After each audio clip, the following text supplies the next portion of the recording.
guys, welcome back to Life on the Wrist. Today we're going to be looking at a magazine and we're going to be looking at some of the watches that were advertised in them, and I'm going to give you some of the background about those watches as well as looking at what I think about them and what I think about the advertisements in the magazine. The magazine that we're going to be looking at is the Departures magazine. This is essentially it's a magazine that you can subscribe to. It basically advertises a lot of different trips or holidays that you can go on. It looks at different fashions and food. It's essentially just a lifestyle magazine, and obviously part of lifestyle that they look at in this magazine is watches, and I thought I would essentially just talk about some of the watches that are in here. So that's what we're going to be talking about today. If you didn't do it already, be sure to smash a like button for us for the first episode of us looking at the Departure magazines. Also, if you aren't subscribed to the channel, be sure to do that. A huge portion of you are not, so be sure to subscribe to the channel if you like our videos or have seen some of our content and you just haven't hit it. So I'm going to be looking at the Departures magazine. This is the January-February edition for 2020, so the beginning of this year, and it's called the Escape Edition. The irony of the fact that this is called the Escape Edition, because I'm sure a lot of people would love to escape what's currently going on with the whole COVID-19 pandemic that's basically taken the world by storm and making us not be able to essentially leave our houses. I think a lot of this would probably be pretty relevant for those who are stuck in quarantine. So like I said, it's a lifestyle magazine. One of the things that they look at is watches, so I'm going to dive right into it. But you can see they have all kinds of things like jewelry here and places to travel. The first one in this is this Breguet. It's the Breguet La Marina 5527. So you see this really beautiful close-up of the dial here, and then the watch over down in this corner here.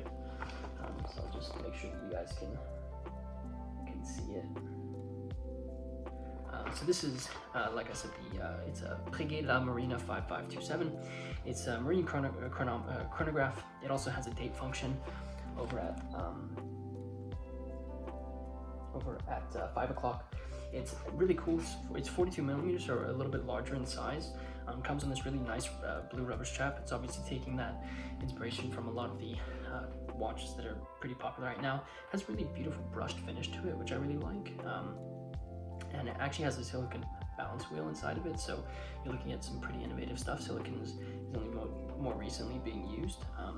It has this beautiful blue dial, which is obviously pretty popular nowadays. Having a blue dial watch is extremely popular.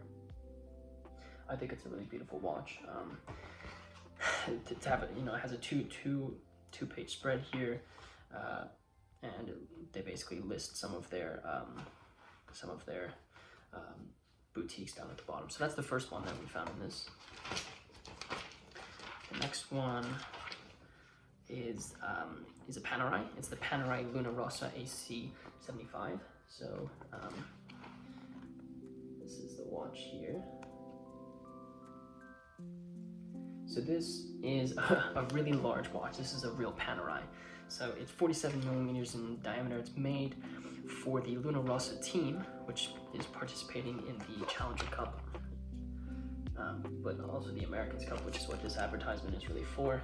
It says Luna Rossa AC75 America's Cup Class Foiling Monohull. So what's really cool and unique about this watch is this is actually made by with a material called Carbotech. The boat that is sailed by the Luna Rossa team is also made out of Carbotech. So a pretty cool innovation there. It has 300 meters water resistance. It's really a dive watch.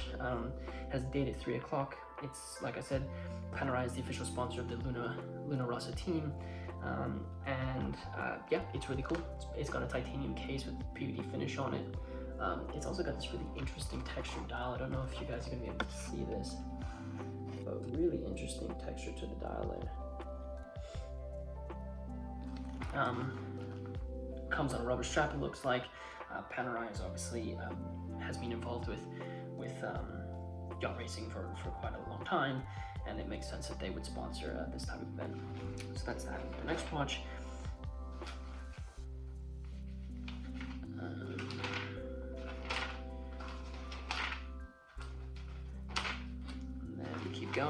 here, and we get to a RIchard Mille, which doesn't look like every other RIchard Mille that you see nowadays. This one is actually circular, which is ironic.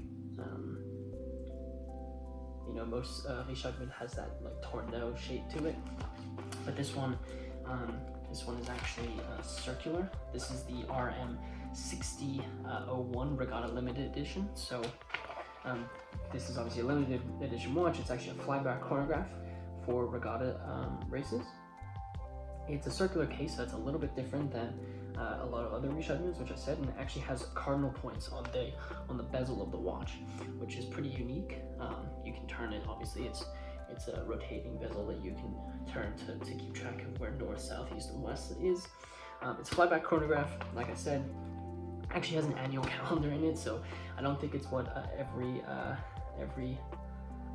yacht racer is going to be using, a regatta racer is going to be using, but obviously pretty ingenuitive there.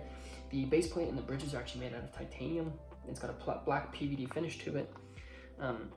It's a really beautiful watch. Like I said, not your typical RIchard Mille, being that it's circular, but beautiful nonetheless. It's interesting that regatta races seem to be the common theme here with this magazine. Obviously, people are trying to get you to take holidays here. This one actually says St. Bart's, so there's a big regatta race that actually takes place there, so this is probably made for that. And again, it has the boutiques at the bottom here, where you can find this RIchard Mille. Another RIchard Mille is advertised literally. Here's the RM60, and then literally one page after is the RM07, which is the ladies RIchard Mille. Obviously, you can see it has a huge amount of diamonds on there, and it's got a beautiful kind of like a white rubber strap to it. Skeleton dial as well. So this one, it's a skeletonized automatic movement. It's got the CRMA2 movement in it, so it's skeletonized. It only has hours and minutes as complications, but it's super stylish. It's got this beautiful crown with it looks like a diamond on the crown there. I don't know if you guys can see that very clearly, but really nice, nicely laid out. It's got this lipstick that kind of comes up to it, so obviously it's kind of catered to women, for sure. But it's a really beautiful watch. Again, with the RIchard Mille boutiques there, I mean, it's probably not the cheapest with all those diamonds on it, but nonetheless, it's a beautiful watch.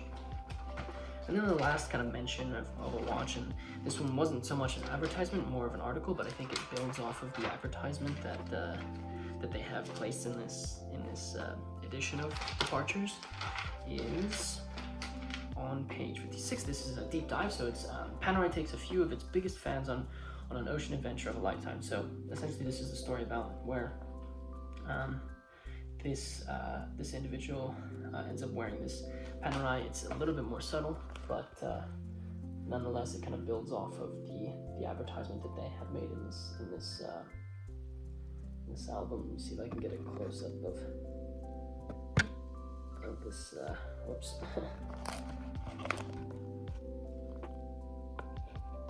It's a Panerai for sure, and they basically talk about, you know, the way it's built. You know, this is the Panerai submersible chrono Panerai edition. So it's a limited edition to only 15 pieces. It retails obviously for 40,000, but it's a really beautiful watch that 11 of the 15 owners are known as Panerists. Were present during this event, so they got to actually put this on, wear it, and enjoy the watch. So that's a really cool story. I would definitely say that you should grab this, so that you grab this magazine, so you can read about how Panerists essentially use this. But I think it really does build off of the fact that, you know, they had an advertisement in here for Panerai, and then they have a full story where they go into this event where they basically had people gather in Bora Bora at a hotel, and they could experience this watch firsthand. So it's a large watch, but it's a really cool story. So I would definitely recommend that you grab it. And they talk about, you know, I mean, Bora Bora is absolutely phenomenal, like beautiful looking. So it's a really nice place to have that type of event. So those are the watches that we found in Departures. I hope you found this somewhat interesting. I know that this kind of is a weird format for me to show you watches, but I think this is a cool magazine if you like to see different types of watches that are advertised. All the watches that were advertised in this were fairly modern, and were obviously on the higher end of what people are going to be end up spending on watches, so that's something you have to consider. But nonetheless, they're absolutely beautiful watches, and I think that Departures is a cool place to kind of consume watches as well, at least from the marketing and retail side of things. So I hope you guys enjoyed this video. We'll probably end up making this regular episode that we can make. So be sure to check out. We'll probably have the March-April version of this. If you guys didn't do the beginning video, be sure to hit that like button for the first episode of our Departures reviews, as well as hitting that subscribe button if you like this type of video. And with that said, guys, I hope you enjoyed this video, and until next time.